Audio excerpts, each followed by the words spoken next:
Blake, how much sympathy do you have for your wife for having to be married to you? Toby, me and the entire company have already used all our sympathy on your wife being stuck with you, so I don't have any left to give.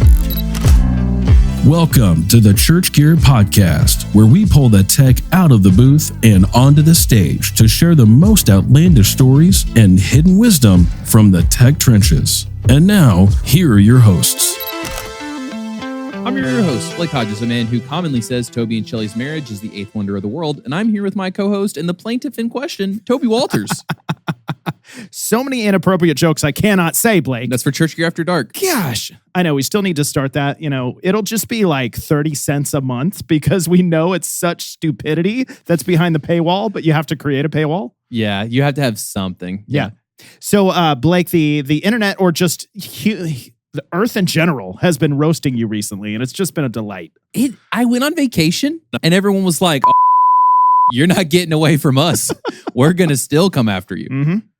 Yeah, so first of all, I didn't even know this happened. I didn't see it online until Jared Toger just dropped in our staff chat. Like, he just left the link to Facebook, and he said, I'll just leave this here. And so I was busy doing something. I didn't really have a chance to watch it. I just saw that there was you for a second, and then Kevin. And I didn't know the context or anything. And I was like, oh no, what did Blake do? And Kevin is just calling us out on the internet. I have never put fluid in my car for windshield wipers. And my car is 7 years old. Yeah. I've never paid for fluid. I don't go to the dealership. I go to Valvoline, but they charge you for everything. So I thought, do I have like a self-refilling tank? Does water trickle down? How does this happen? And I could Google that like a normal person, but I ain't no normal person. So I just said this on Instagram and Kevin replied. Yeah, so you just want to have running commentary on the internet because that's easier than actually doing research yourself? It's easier. It's more fun. Listen, when I was at the beach and I got the text message from Toger with just the dead crossbones and the link to that, I was like, oh boy. And yes, Valvoline will refill that for you. You do pay for it. It's just written into the cost. Well, that makes me feel better because I pay over $100 every time. But Toby, you'd be proud. I always look up my online coupon for my 10% off every time I go. As you should. Also, that's why you buy an electric car, because you never, ever have to get an oil change again. Toby, how much does the battery cost to replace on your vehicle? $0 is under warranty. And how much would it have cost if my battery more than $14? Yeah, my battery last week was $330. That's the thing. If you pay off your car, everything will break on it. But we had a second thing. I was on vacation. Well, first of all, I want to say thank you to Kevin for teaching Blake basic life skills. That was hilarious. It was helpful, and I'll never use it, but it was helpful. And then now Kevin was being helpful and funny. Yeah. This next one was just rude. Yeah. So we got a picture from Jonah of our team there was a card in a box of gear that a church had sent to us. And the card specifically is addressed to you and I, Toby and Blake. Uh-oh. And so I was again just worried. And then it was our cease and desist letter, wasn't it? I opened up the card and it's from Heather Watts. And Heather Watts is my new favorite person on the planet. She listens to our podcast. So Heather, just know that we love you. And Toby loves you. Continue roasting Blake. But it opens up with, I've started listening to the Church Gear podcast. I can no longer stay silent. And I'm like, oh no. Oh, you were probably freaking out. No, what did we do? And she specifically said, I was born in 1993. Blake was born in 1993. Blake, why are you such an idiot? That's basically the whole thing. Chat GPT summary of it for sure. Yes. And I apparently got fired while I was on vacation in another state. I don't even think that's legal. I think you're safe if you're in Florida. It's home base. Yeah. No, Tennessee is a right to hire and fire state in any state, right? That's how that works. So then if it's right to hire, right to fire, is it also like right to quit, right to in your employee's office? What did you say to me the other day? You can do anything you want for the last time because then you're gone. Yes. Like your last day at a company, like you can do whatever you want without fear of getting fired. I mean, I guess you could get sued or go to prison. You better hope I never find killed. the scissors. But I just love, and then I posted the card on social media and just thanked Heather for her very astute observation. But then her response was, Toby didn't show the front. it's a sympathy card for you, Toby, for having to deal with Blake. And I'm like, finally, somebody recognizes what I have to deal with day in and day out with you. So this is my last podcast before I inevitably take the job at Houseright that's been sitting there for a while for me. But when I do that, my first client that I'll reach out to is the media director at Cross Church and the latest entry for annual Best Beard and Production Contest, Justin Hume. Justin, welcome to the Tomfoolery. Thanks for having me. Justin, how tall are you? Because I was very just impressed with you as a human being in person. I am 6'2", I believe. Yeah, Oh, wow. I know. It's, Sean is 6'8", and we see him at all the conferences. But, Justin's a solid entry into the tallest, most handsome church production I'm leaders. not going to say any names because I don't want to hurt anyone's feelings, but I met a bunch of people at Philo we'd had on the podcast, Justin, and everyone was a different height. Like, there would be people who were, like, very short that I thought were tall, very tall that I thought were short, and I was like, this is very confusing because everyone's sitting down. Media guys come in all shapes and sizes. It's true. I'm going to throw us both under the bus, Blake. I'll throw myself under the bus because I don't remember it. I know I made this this whiff of a decision, but I think you were part of it. But when we provided free shirts for Philo, we assumed there was only one shape and size. Do not, of nope, church stop production it, people. stop it. But you were absolutely right, Justin. Production people come in all shapes and sizes. Yes. And so therefore we still have a handful of shirts. Deshaun made me throw them out. Oh, really? Yeah. Man. We cleaned out the marketing closet. Yeah, that's too bad. We still had some Tech Yeah shirts. It was fun that I was at Life Church like a month ago and somebody was still wearing a Tech Yeah shirt. Justin, did you ever get a Tech Yeah shirt? No, I don't think. No, we didn't. Man, they're very soft. A lot of people would end up sleeping in them. But we shouldn't sleep on Justin's production background. I got to hear about it. So, Toby, ask him our standard opener question. And that's as good as a segue gets here on the Church Care podcast, Justin. So just be aware. But give us a little background of your history in church production. How'd you get your start and what led to your role today? Yeah, I came by the church production natural. So I grew up in Atlanta, and my dad, when I was in grade school, worked for In Touch Ministries and Dr. Charles Stanley. Yeah. So I remember as a kid him driving to Atlanta and working on TV trucks and doing stuff for that. I got to go a few times and see the trucks and like, this is cool. Wasn't allowed to touch anything, of course.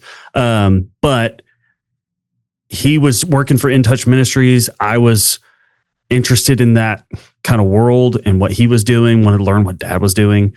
And so I got hired on at our home church, Hebron in Atlanta, at 16 years old. And they hired me to push TV carts back when they would kill you if you knocked them over. And we had classrooms and TV carts move around all the time. So I was hired on to just move them around, get them in the right places for the right times. And then I started to learn audio as a part of that. I was sitting in the broadcast booth back before we were really doing broadcast, and really just royally screwing it up, and just kept learning, kept trying to get better at stuff. Went to college just to get a business degree, just to get something. And they started teaching me lighting and creative video production. Really enjoyed lighting, kind of became my new favorite. But it's still church work. So you had to, all church guys have to know audio. And then they hired me full time. And then I decided I wanted to get married. I dated my high school sweetheart for 10 years. But we were like, we got to finish school and then we'll get married. We both finished school at about the same time. We wanted to get married. And then we realized we cannot live on our own in Atlanta on what I'm making. And so we decided, all right, we gotta find God's gonna have to provide. We're gonna do something different. So I started sending out my resume to like anybody I could think of, and a student pastor that worked at Hebron when I was working there was out in Arkansas at Cross Church, and I sent in my resume, and they reached out and they said, "Hey, we want you to come out here." So came out, interviewed, got the job as the production associate for the Pinnacle Hills campus. And so I went back home. My wife and I got married. We went on our honeymoon, moved in with my parents for a week in their basement, and then moved to Arkansas. She had never been here. I can't think of what's more scary, a parent's basement or Arkansas. I mean, that's a tough one. I've gone through Arkansas many a time on a debate trip.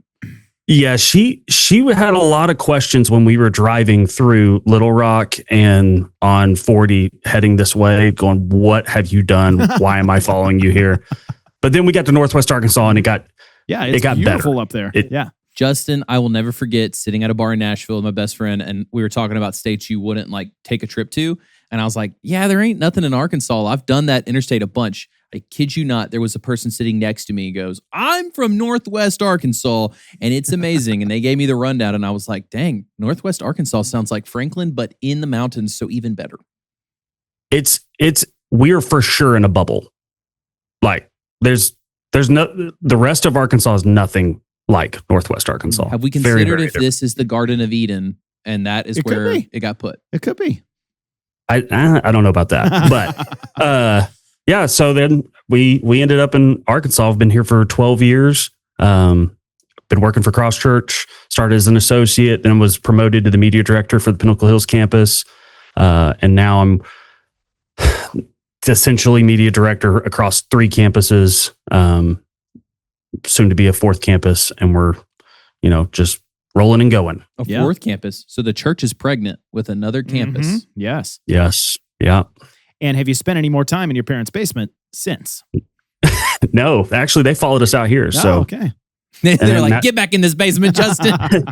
They don't have basements in Arkansas, which is weird. Do you guys have limestone like we do in Tennessee? That's why we don't have basements here typically. There you go. Yeah. I was like, basements were great in Georgia. I don't know why we don't have them here, but it's a thing. So, Justin, this is a phenomenon that I think is very common with a lot of churches. It's common here at Church Gear, where the pastor, or here in Church Gear, the founder, Toby. The dip. The dip? The dip. That's what you call me? Bleep. Great. Our vision knows no boundaries. We often think like, oh, we see these crazy, live streams at other churches. We see these giant AR LED walls, and we think, let's do that at our church. Justin, here's $12 and my vision. Can you make it happen? Is that a thing at Cross Church? Like leadership has a huge vision, and then they give you a parents' basement size budget, and you have to bridge that gap. How do you bridge that gap between the vision of leadership and the reality of cost? His phone was like, we are done with this conversation. He's making an Irish goodbye. Wow. All right. Sorry about that. Yeah. So I think every church, the pastor, he wants the world. Mm-hmm. And you're like, there's always the disconnect of the cost of that. They don't just, nobody understands what we do and what the cost behind those things in reality is. Yeah. I think Cross Church does a good job of being reasonable. It's not usually as bad as hey, here's $12. Can you live stream like Elevation? Like what? No, that's not gonna work. But for us, and what we've tried to do is, and this has always been something I learned from my dad, is to build trust with our leadership. And we've worked really hard to build the trust of like, hey, we're not just buying gear and buying stuff to look cool. And yeah, we have some nice things and we have some nice gear, but we try to be practical with it. And I think over the years, we've built that trust to where they're like, okay, if they tell us that they need $10,000 to do what we want to do, that's true. And they're not buying the nicest thing on the block or whatever. They're buying what they got to have. Yeah. So yeah, I think that's where we kind of have to land. This is such a, moving target or personal thing, but as far as like, how long does it take to build up that trust? Because we've talked to production directors, they're a year into their job and their pastor does not trust what, when they say it's going to be $10,000, they're like, no, that's ridiculous. And then we have others that have been there, 17 years and $50 million has passed through their hands because their leadership trusts them. Like, how long does it take to build up that trust with your pastor? Yeah. How long does it take to start the embezzlement? Yeah. I think it's a lot of it can take years. It's hard because I think it's so specific to the pastor, to you as the director, and how well you can build a relationship. If you come into a situation where the guy before you royally messed it all up and was doing things dumb and they had zero trust, it's going to take some time to rebuild. But if you came into a situation where they're like, no, the last guy was good and we trust you and we believe in you, then, it doesn't take near as long. It just depends. I don't know that there's a real formula to it. It's just building it over time. And I think the relationship part is probably even more important. Mm-hmm. If you can trust somebody that much easier and much faster than somebody you only talk to on Sunday when something broke. Yeah. Blake, I do now trust you when you say, Toby, it's going to be $4.17 at Home Depot for these props for this social video. And I'm like, I trust you, buddy. It was actually $14. Oh my gosh. I know. Embezzlement. Justin, I can relate to, you said the pastor wants the world. Justin's like, I want a Digico. But like Toby comes into the office. We're talking about a commercial for his book, which in the timeline is right about to come out if you're hearing this. Yeah. And Toby goes, let's make this commercial for my book. And then he goes, this is what the example is. He shows us the Netflix commercial for the Dallas Cowboys shot. And it's like, then he looks at our 22-year-old videographer and he's like, so can you make me this? It's like, oh my gosh. AI, baby. AI. Right. Take it till you make it. Also want to make a shout out for visionary leaders and pastors. Like where there is no vision, people die. Is that the quote? I hate to misquote I thought you were going to go another direction. The tip I would say is, while it was ridiculous that he brought that on one level, you know how helpful it is to have an example? Yeah. Like if you are a pastor, ex-pastor, whatever, if you're not the production guy, give them an example. It is so helpful. Yeah. So that's my early tech takeaway for people. It's like when new employees start here at Church Gear and they're like, how do you want me to act? And I just show them a picture of Justin Hume. I'm like, this guy. So start growing a beard. Hey, real question before I ask you another real question. How long does it take you to get that beard to that length? I'm going to guess that is 2 years in. I wouldn't know how long it takes to get here because I haven't shaved since college. Dang. Like I haven't been clean shaven since I had one class in college where the teacher said I would lose a letter grade if I wasn't clean shaven. Wow. That was the last time I shaved. Are they allowed to do that? It is a business class, so yeah, they can get away with it. Huh. They were like, if you were in Japan or it was some foreign country where they're like, if you weren't clean shaven, they wouldn't do a deal. So you have to be clean shaven. And I would have been like, well, sir, I'm not currently in Japan. Now am I? Right. Gracious. It's like, you can imagine me clean shaven. I don't know why this matters, but okay. It's kind of the opposite at Church Gear. Like you look too clean cut and we just don't trust you. I wore a nice shirt one time and Toby just laughed his butt off. You look so dumb. Sure. But I was doing that because it was an important day. And, sometimes important days are when we broadcast. So Toby, why don't we start talking about the broadcasting? Wow. Yeah. See, these segues are just getting worse every time. So Justin, you've got, you said 3 campuses, soon to be 4. So I assume you have the traditional, like you have a broadcast campus and then you stream out the message to the others. You would think Cross Church is unique. We were just talking about this the other day. We are very unique when you compare to other churches, which is always, dangerous. Our pastor wants to be at each campus. So he moves schedule around. Extremely staggered? I mean, how does that even happen? So it's complicated, that's always fun. So like our Springdale campus only has one English service at 9:30. Our Pinnacle campus has 2 services. Our Fayetteville campus has 3. So 1 week, our senior pastor is at the Fayetteville campus. We have a teaching pastor who does Springdale's first service and then Pinnacle's second service. Pinnacle it's 9:30. Their first service is always simulcast of Nick Floyd wherever he's at. So if he's at Fayetteville, we take that. If he's at Springdale, we'll take that. And then the next week, it all flips. So Nick will do Springdale first service and then drive up for 11. We're about to have another campus. So all that's about to change, and we'll have to figure it's all going to be different. I don't know what that looks like yet, but yeah.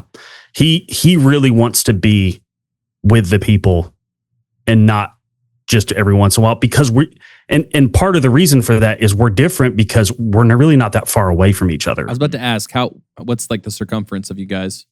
So there's the interstate runs north and south in Northwest Arkansas. Fayetteville's at the University of Arkansas.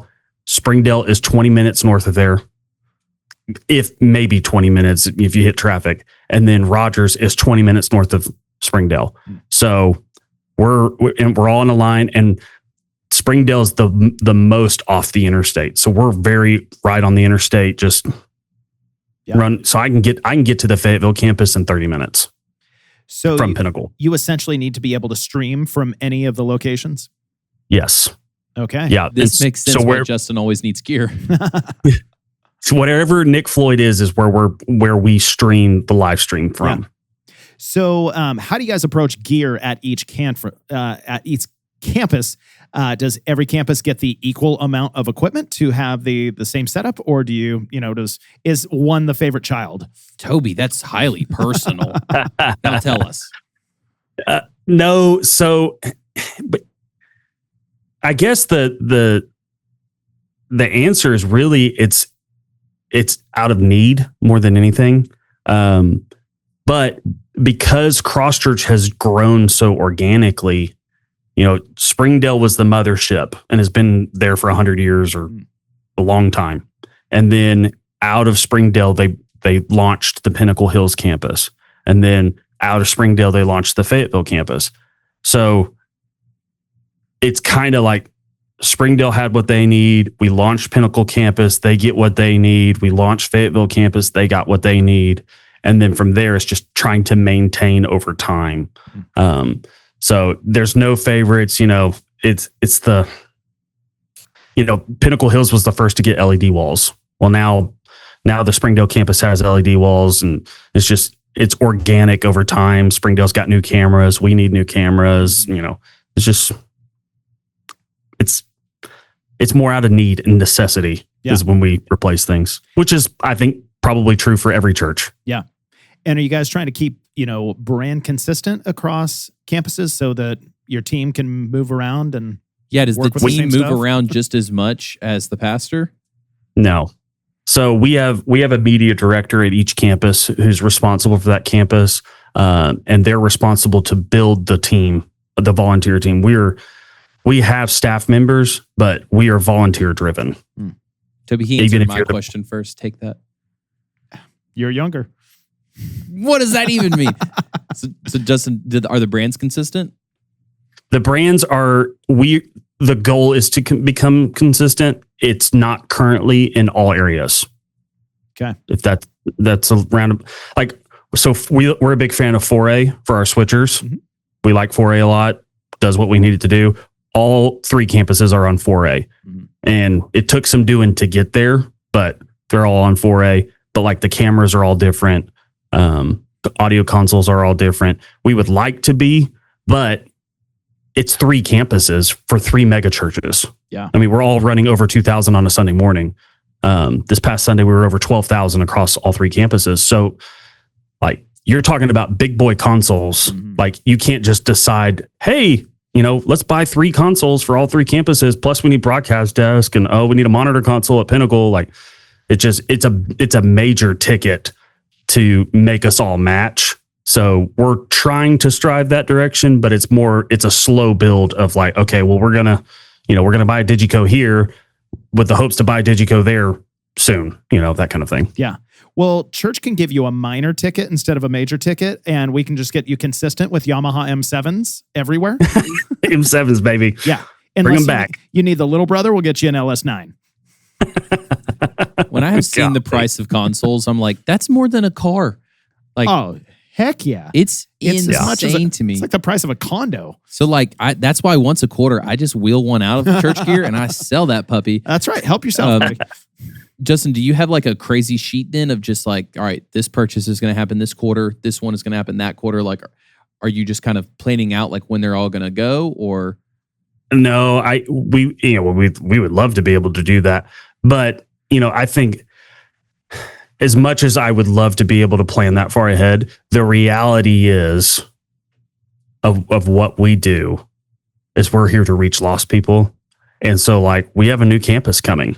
So like everything we're doing is on hold because we're going to reach Farmington and this new campus. So the money's going that way. And so we're just waiting to see where things lie. And if with the growth that we're seeing at Cross Church, if they say, hey, we can't buy new consoles because we've got to start another campus because, we're running 15,000 in a year. Okay, well, we'll just live with it. We'll make it work. And let's start another campus. So yeah, we wish we were that planned. I mean, every media guy does, but the reality of leadership is, people first. So, and another reality that comes into play is sometimes like things just die. And certain things are mission critical versus, if one of your, moving lights goes out, like you can still have Sunday worship with one less light. How do you approach, that mission critical? Like what things in your mind, in your production system are mission critical? They're going to get the priority versus how do you cheat essentially and get, great look or experience with, I buy used stuff here. I buy, cheaper stuff here. I think this is the part where I'm supposed to say, you see, there's this website called churchgear.com. And we go there and we pick up some stuff. No, I obviously it's the big three that are the mission critical. You got to have the sound system to some degree. You've got to have cameras that work so you can broadcast because our front door is all online. Every church. I don't think there's anybody that's not that way anymore. Yeah. And then you got to have lights in the room. So,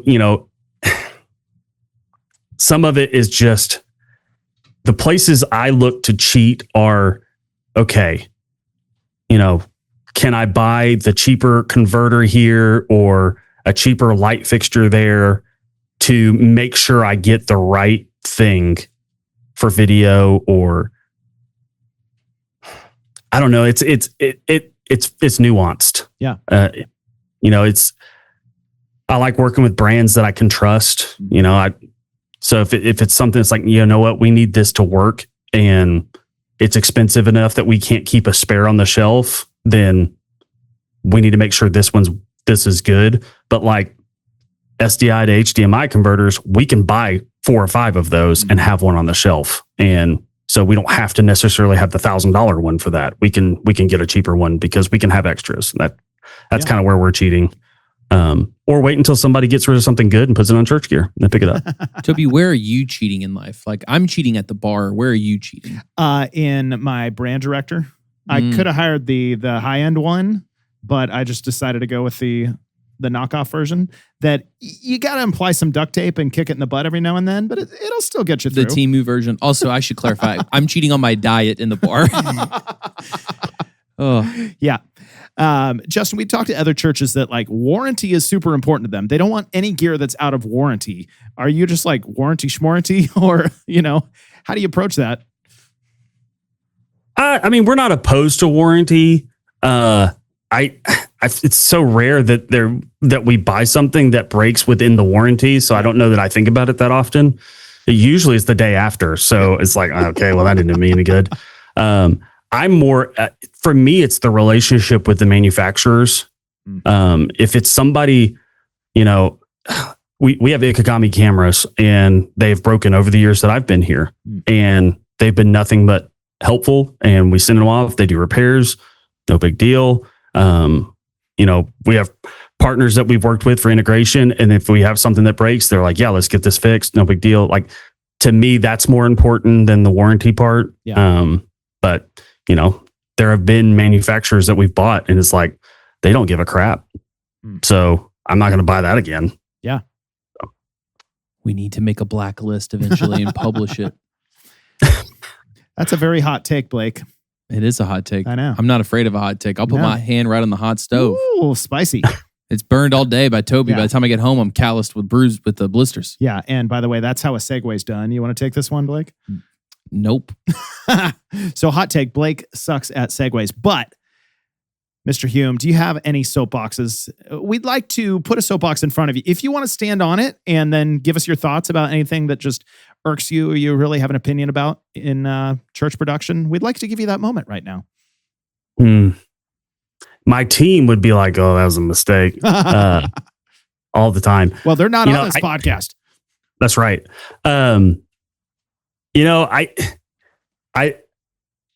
I sometimes I struggle with this because I'm like, everybody's different. Every church has got a different situation. You're working with different things. My hot take is I am not a big fan, and I know there's a lot of people that are. I am not a big fan of the Ableton ran lyrics. Okay. So like you set up Ableton and they fire tracks and the lyrics change with the tracks in time every time, and it's perfect all the time unless it's wrong or they change the song or whatever. Now, I will caveat all this to, if you are a one-man show, this is helpful for you 100%. I get on the soapbox because for me, my calling as a church media guy is to equip the saints, is to provide opportunities for volunteers to be a part of the team, to serve the church. And what is the easiest thing to do as a new church volunteer? You walk into the control room, you're like, man, I don't know anything, but I want to help. Can you read? Yes. You can run lyrics. Like there are times when it's harder and you got to pay attention. It's not that simple, but I mean, it's a good on-ramp into media ministry. And when you just fire it from the stage, it's like, well, there goes that opportunity. Like it just, to me, I see it and it's like, it's killing your opportunity to get new people on the team. Cause I've experienced it in my years at Cross Church of people who joined the team they were running lyrics, but now they're doing far more difficult things, running, calling camera shots and engineering and TDing. But they started as a lyric operator and they would have never got there if we would been firing all the stuff from Ableton. So that's my soapbox. I could be wrong. I admit that, but that's my thing. No, I like that. Even Blake Hodges, I believe you could run lyrics. This is why Toby got ran out of fellowship, because he couldn't read and so they had to kick him out from running lyrics. Exactly. No, I totally agree. It's going to be a tricky thing. Like now there is remote mixing. And so do you hire out your mixing opportunities because it might be a better product, or do you keep it in-house because you're going to continue to make disciples? How do you raise up the next, how are people ever going to learn to mix if they're not learning in church? That's where you learn to mix audio. I think that's where that relationship with your senior pastor comes in too, because you have to, as a church, make that decision. Yeah. Like, are we going to raise volunteers, and are we going to sacrifice maybe a little bit of the quality or maybe a lot of bit of the quality because we're not going to pay for a front of house engineer and camera operators and, hire out all these things. But we're going to develop people. My argument is that's what you should do. Because that guy that's sitting behind the console, or that kid that's sitting behind the console from your student ministry, he's going to grow up and he's going to go on to other churches and mix, or maybe stay at your church and mix. And that's a family that's plugged into your church, and he's going to be there for years to come. So I think that's valuable. And if you can do it across a big team, that's a lot. That's a lot of families. And I mean, just like you said, every church is different. Everybody has unique struggles. There is some reality of, the churches are thinking, well, we're trying to provide an excellent worship experience for our people. It's going to be really difficult if we put a middle schooler behind the soundboard. I was that middle schooler. But also, you're never going to get to that excellent audio engineer if you're not continually raising up that next generation. And, Yeah, don't put, a middle schooler in a place where they're going to fail and then it destroys the worship experience, but give them an opportunity to stand next to somebody that knows what they're doing for 10 years and put them behind a camera that if that camera shot is off, that's okay. You just go to there's somebody on the main camera shots that know what they're doing. Like that's what church is, opportunities to grow in your faith and your opportunity to volunteer. Well, then, which is why I harp on creating on-ramps for media. Mm-hmm. If I can do 3 cameras instead of 2 cameras, and that third camera is, hey, I'm going to put people who aren't as good on that camera while they train and get better, then I'm going to do that. We have a monitor console at Pinnacle Hills, and we put new audio guys on the monitor console, and it's a lot easier. It's a good on-ramp as they get going. And then hopefully we'll train them up to front of house. People, they got to have a place to start. Yeah. And it's really, if you don't create those for them, then you're never going to get anywhere. Yep. Blake, over to you. Toby, he said we were never going to get anywhere, so I just assumed we were stopping the podcast. All right. Stopping the podcast would be quite a disaster. Obviously, our listeners are out there biting their nails as to what's coming next. You about to say their tongue. You know how painful that'd be if you just had to compulsively bite your tongue? Justin, give us a disaster, man, when everything went wrong and how to fix it. Maybe it was giving that first volunteer their first try at something. Or maybe it was your early days, or heck, maybe it was last week. Just tell us when everything went wrong, how you fixed it, and if you had to address it with leadership after. Yeah, I don't have any really good, funny ones, unfortunately. I do. So we had I thought it was a cool one. And it was a disaster, but it was a cool one. We had a Sunday morning. We're 9:30 simulcast, 11 o'clock live. During our 9:30 service, we're simulcasting from another campus. Fire alarm goes off. Kid upstairs yanked it. Pulls the fire alarm. Kid upstairs was smoking. Yeah. Well, I'm pretty sure he just pulled it. And so we have it's a big boy sound system. So it's got the thing where if the fire alarm pulls, it mutes the PA. So it kills the PA. Nothing's happening in the room. Well, they call the fire department. They're coming. It's the whole thing. Well, they get the fire alarm off and the PA doesn't come back. We're dead in the water. They send everybody home from simulcast, and the pastor is coming up from Springdale campus to preach at 11 o'clock. And so we're literally going, we're sunk here. Like, what are we going to do? And so I'm talking to my campus pastor and to our worship leader, and they're like, we need to come up with a plan and we got to do something because there's people coming and it's too late to really cancel church. And so I'm standing in the control room. And so I turned and I stood in the doorway of the control room. I was like, guys, we've got to set up powered speakers and sticks on stage, and we got 10 minutes to do it. And so I turned and I went out to the worship center. Some of my staff guys are pulling stuff out, and I get to the stage and I turn around and there's a line of 20 guys that have followed me out of the control room. And it's every dream teamer I've got. And they just like ants, they get it all set up.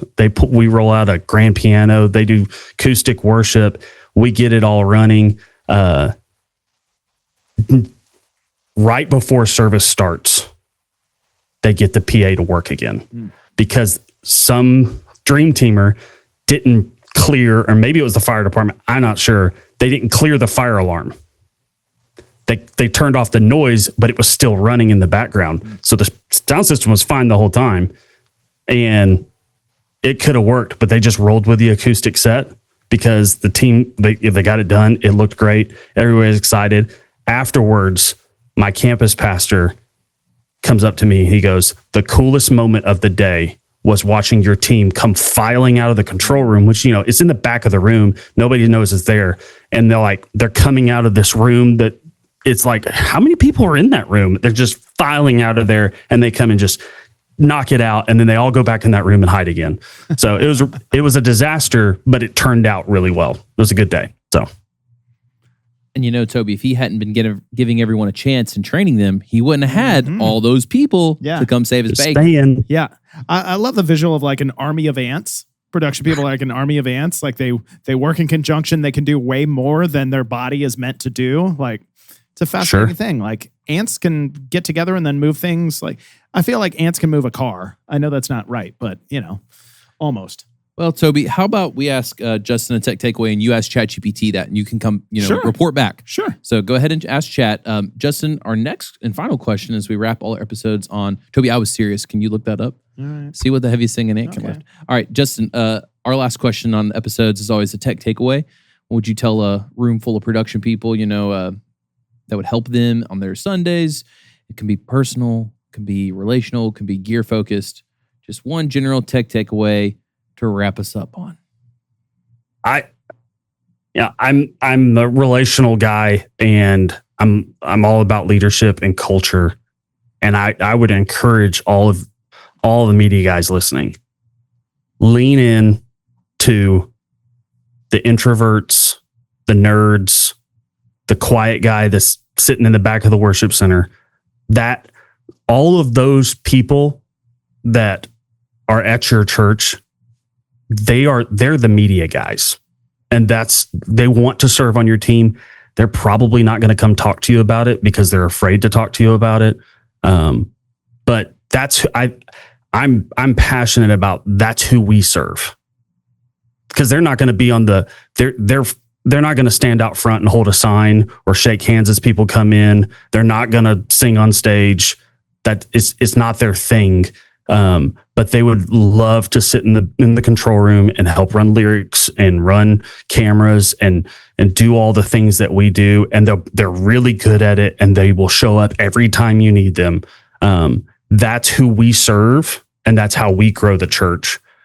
So I lean into that and go find them and go talk to them, which means you got to get out from behind the console and go walk around in the room on a Sunday, probably in the back of the room because they're not sitting up front. Mm-hmm. But that's our people. Lean into those relationships. Yeah, some of them are weird, but they're good. They're good people, and they will take you a lot further. I don't know nothing. I'm just a guy that can talk to people and get people on the team to do the job, and our Sundays go well because of it.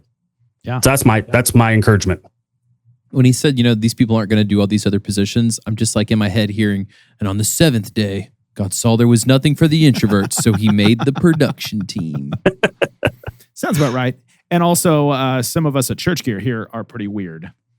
Some? Some? All right, Toby, tell us a weird fact to wrap on. What's the heaviest thing an ant can carry? ChatGPT said that 100 million ants could theoretically lift a car. But unfortunately, ants don't really work in conjunction like that. They don't have good teamwork? No, they'll lift stuff on their own. But yeah. So if we could magically get 100 million ants to work together, then we could get them to take Toby's car to the dump. To the dump. Oh, Blake. Well, Justin, as we dump people out of this episode, who was it? Someone, or I think it was Michael Short. He messaged me. He was like, "You should have called that episode Bucket of Turds." Our episode with McKenzie. He's like, that should have just been the title, is Bucket of Turds. As we wrap this episode, anything you want to plug? Anywhere you want to point people towards? No, I mean, you're always welcome to reach out. Happy to help. I'm cross church. We love other churches. We're all on the same team. So just if we can help in any way, holler. I love that. And if you want to challenge Justin for Church Gear's top customer, I'll plug churchgear.com because Justin currently holds the title for That's right. Church Gear's favorite customer numerically and in Toby's heart. Yes. Awesome. Well, man, we really appreciate you joining us today. Yeah, thanks for having me. And now it's time for a Church Tech Confessional, where church production people confess the worst thing they've ever done in church production. Here's one now. We were having a very somber moment, at a communion moment actually, and our lead pastor just walked off the stage and forgot to turn his mic off. The volunteer forgot to hit mute on the console, and our lead pastor went to the restroom. Let's just say there was a new meeting to stream, in the PA. Hey, do you have your own church tech confessional that's, 45 seconds to 2 minutes? Send it to blake@churchgear.com, and you might just hear it on the podcast. Thanks for hanging out with us. We hope to see you back next week for more absurd stories, tech takeaways, and overall buffoonery here at the Church Gear Studios.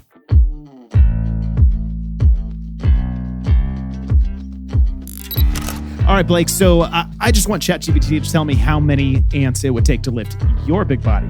That's impossible because I would be eating the ants quicker than they could lift me up. Nom, nom, nom, nom, nom. Just like people will probably be eating this episode up. Obviously. I mean, it's delicious with a side of ants. So send this episode and a side of ants to people and say, hey, listen to this episode. And if you don't listen, I'm going to send enough ants to take your car. And I wonder if certain cultures actually just do eat ants. I think we might have gone into some cultural appropriation there at the end, but oh well.